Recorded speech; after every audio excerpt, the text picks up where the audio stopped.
morning, everybody. It's Monday, starting a new week. I hope that you're doing well and are ready to look into a little bit more of the book of Galatians. So, as I was going over the verses, last time we read all the way down through the end of the chapter, in chapter 2. But I want to go back, and actually I want to spend just this devotional on one verse, the last verse of the second chapter of Galatians. So it's Galatians chapter 2 and verse 21. I'm going to read this first of all in the King James, and then later I'm going to read it in the Amplified Bible. Okay, so it simply says this: I do not frustrate the grace of God. For if righteousness come by the law, then Christ is dead in vain. Boy, so two great, big, huge theological thoughts here involved with this passage, okay? First one, I do not frustrate the grace of God. You know, frustration is I don't know what to say about it. We all get frustrated, right? When we're frustrated, what? Something isn't going according to plan. Something that we thought was going to go one way goes another. Something that we thought was going to be easy becomes hard. It's something that grates on us when we think, all right, it doesn't need to be this way. It should be easier than that, or whatever. You know, we should have that. What's that famous easy button that one of the businesses, that was easy and hit the button. But life isn't always like that. Sometimes we get frustrated.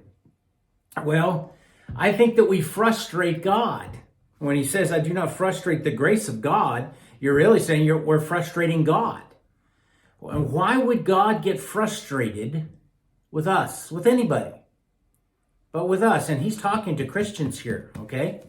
Why would God get frustrated at his children when they start to think differently than what is the truth? Okay, now I want to read this in the Amplified Bible for you. And boy, I tell you what, sometimes the Amplified Bible amplifies a little bit, sometimes moderately, and sometimes, boy, it really amplifies. So it brings out all the hidden Greek meanings here, okay, of this frustration that I'm talking about. Listen to what the Amplified says. Therefore, I do not treat God's gracious gift as something of minor importance and defeat its very purpose.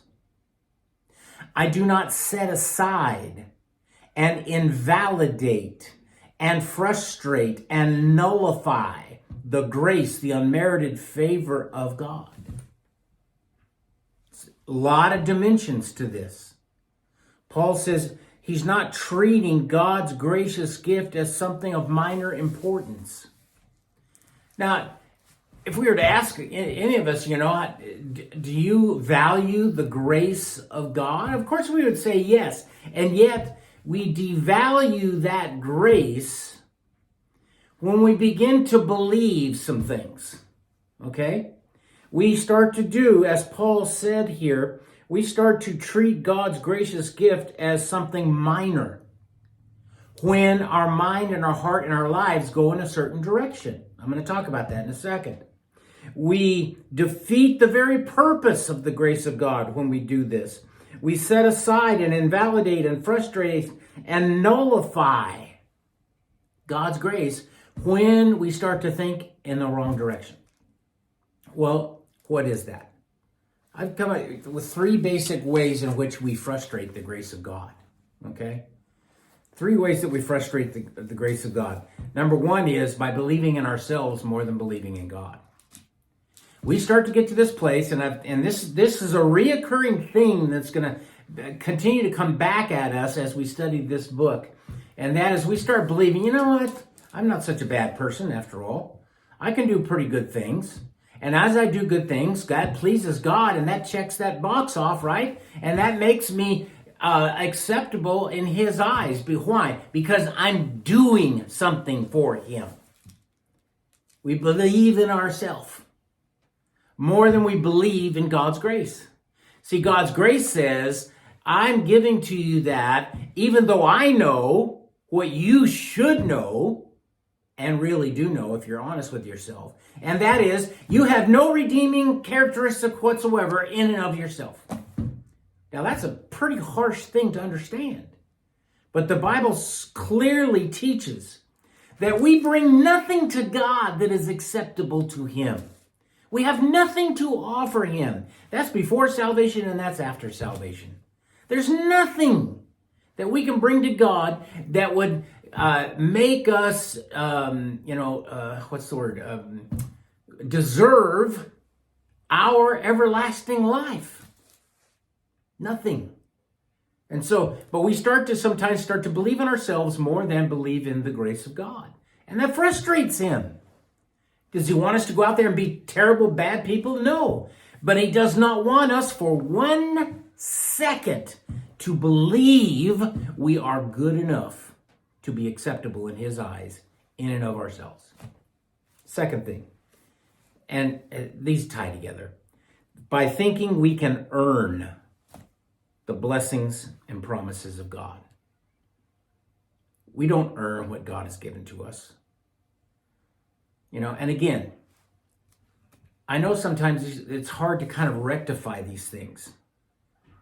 Because I'm not saying that God doesn't want you to lead a life full of the fruit of the Spirit. But remember, fruit is what naturally comes from the tree. The tree is Jesus. And we are the branches. And we do not produce any fruit. We simply bear the fruit that comes from Christ. And it's a natural process. We don't, produce the fruit and then give it back to God and say, look what I did. We rejoice in the fruit of our lives and give praise to God for what He did for us. And then lastly, we frustrate the grace of God by saying that God's provision for us is not enough, not good enough. Oh, I understand, Lord, what you did, and we may have a theological understanding or whatever, but we don't really let it seep into our very bones. And so somehow deep down inside, we may start to think, it's just not good enough. I need to go out and do something in order to earn God's respect, earn God's blessings, earn God's promises. When God is trying to tell us, listen, all you need is my grace and my mercy, my love, all those things that He freely gives us from Himself. And then let those things fill us up and enjoy life while we bear His, not ours, His fruit. God bless you. We'll see you Wednesday morning.